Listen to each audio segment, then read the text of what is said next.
외국인 이공계 유학생들이 한국 국적을 취득할 수 있는 기준이 대폭 완화됐습니다. 특별 귀화에 필요했던 근무 경력과 소득 기준이 크게 낮아졌는데요. 네, 하지만 일각에서는 외국인 우수 인재를 확보하기 이전에 국내 과학기술인의 연구 여건과 처우를 개선해야 한다는 목소리도 나오고 있습니다. 이 시간에는 전문가와 함께 자세한 이야기 나눠보겠습니다. 한국과학기술연구원의 문길주 연구위원 전화로 연결됐습니다. 위원님 안녕하십니까? 안녕하세요. 네, 이공계 분야의 우수 인재에게 특별 귀화 기준이 적용되고 있는지 아마 좀 몰랐던 분들도 많이 계실 것 같은데요.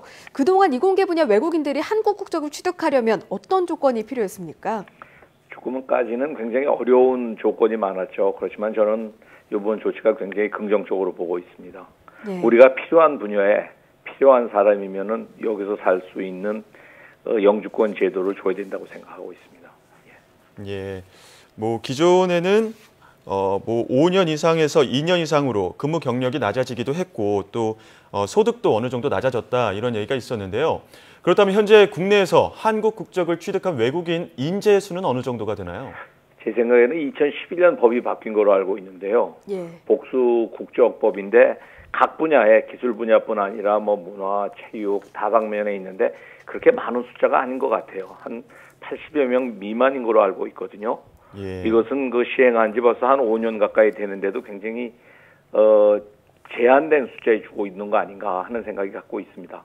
네. 이거보다는 좀 더 넓혀서 쉽게 필요한 인재는 항상 쓸 수 있게 만들어주는 게 좋지 않겠나 하는 생각입니다. 네, 그렇기 때문에 또 법무부가 발표한 이공계 우수인재 특별귀화 기준에 많은 관심이 쏠리는 게 아닐까 싶은데요. 이 법무부가 우수한 이공계 외국인 인재에게 한국 국적 취득 기준을 완화했다. 이런 이제 개정안이 발표가 됐는데 구체적으로 국적 취득 기준이 이전에 비해서 어떻게 달라진 겁니까?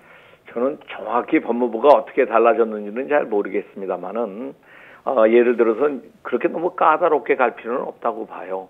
미국의 좋은 이민국의 나라 미국의 예를 들어보면은요. 예. 거기는 필요한 인재는 국적을 첫 번에 주는 게 아니라 영주권을 주고 그 사람이 그 영주권을 갖고 충분히 살다가 한국 국적을 필요할 때 주는 게 타당하지 않나 이렇게 생각됩니다. 미국의 경우에는 그럼 어떻게 숫자를 결정하느냐 하면은요. 그 나라가 필요한 분야에 어떤 기술자도 좋고 그게 어떤 문화인도 좋고 이런 쪽으로 해서 완화돼 가면서 쿼터제로 가고 있거든요. 그렇게 주는 게 타당하지 않나 이렇게 생각하고 있습니다.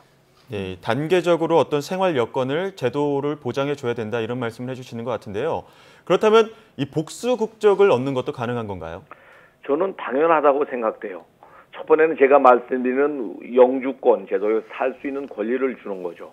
그 다음에 이 사람이 한국으로 귀화하든가 아니면은 자기 나라 거를 갖고 복수를 다 갖고 있다든가 하는 것은 우리나라의 법무부의 판단이겠습니다만 지금 저희도 복수 국적을 허용하고 있는 거거든요. 이거는 굉장히 중요하다고 생각됩니다. 왜냐하면 네. 어느 나라든지 지금의 중요한 인재가 모자라고 있는 실정이거든요. 거기서 그 사람이 이중 국적을 갖고 있는 게 정치적으로의 큰 문제가 있지 않은 사람에 한해서는 그 사람의 자유권을 충분히 주는 게 훌륭한 인재를 확보하는 데 좋은 방안이 아닌가 이렇게 생각하고 있습니다. 예. 네, 이 달라진 점들을 조금 더 구체적으로 살펴보겠습니다. 예. 기존에는 5년 이상 교수나 연구원으로 근무한 경력과 또 소득이 3억 원 이상인 첨단 기술 특허를 가진 자만 특별 귀화가 허용됐었는데요. 이제는 그 특별 귀화에 필요한 기준 중에 경력 기준을 보면 2년 이상으로 특별 귀화 기준이 크게 완화가 됐습니다. 여기에 대한 배경 설명해 주시죠. 저는 5년 이상 꼭 사는 사람만 준다.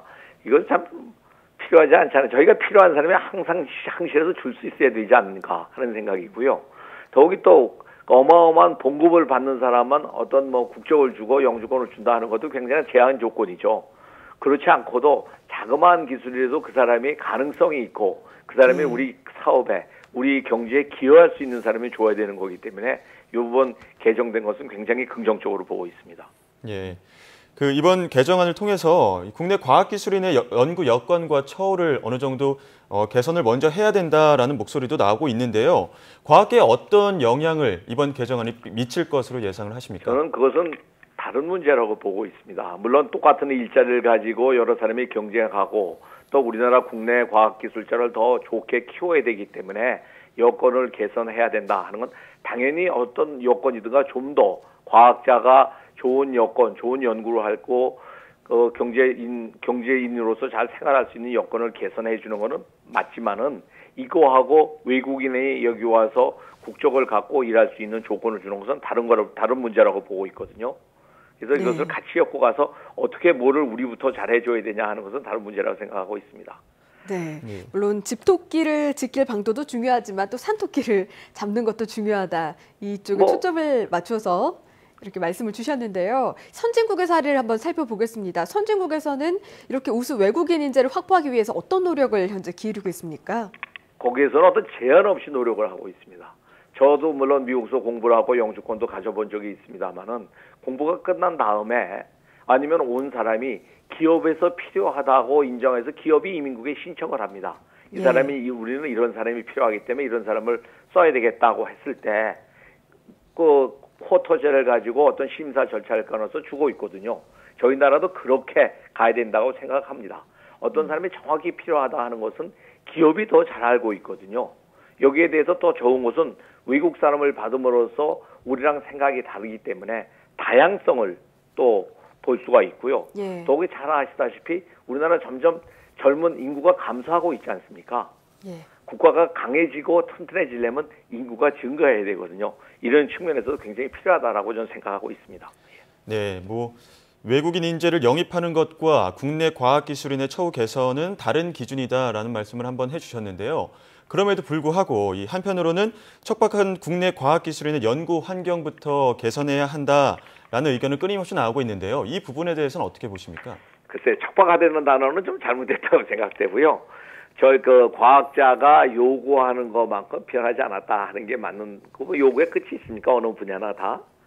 좀 여기서 가장 중요한 것은 창의성. 요새 창조 경제에서 창의성의 연구 환경은 연구자가 자유롭게 연구를 할 수 있는 이런 문화가 돼야 되지 않겠나 하는 생각입니다. 그래서 대학 교육도 거기에 무관하지 않은데요. 대학교는 들어가면 누구든지 다 졸업을 시키고 자기 졸업생을 만들려고 하지 않습니까?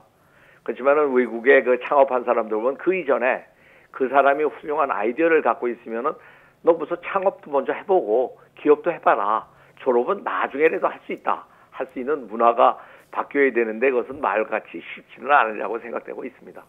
네, 창의력을 키울 수 있는 그런 자유로운 연구 문화가 먼저 이루어져야 된다 이런 말씀을 해주신 것 같습니다. 지금까지 그렇습니다. 한국과학기술연구원 문길주 연구위원과 함께 이야기 나눴습니다. 위원님 오늘 말씀 잘 들었습니다. 예, 감사합니다.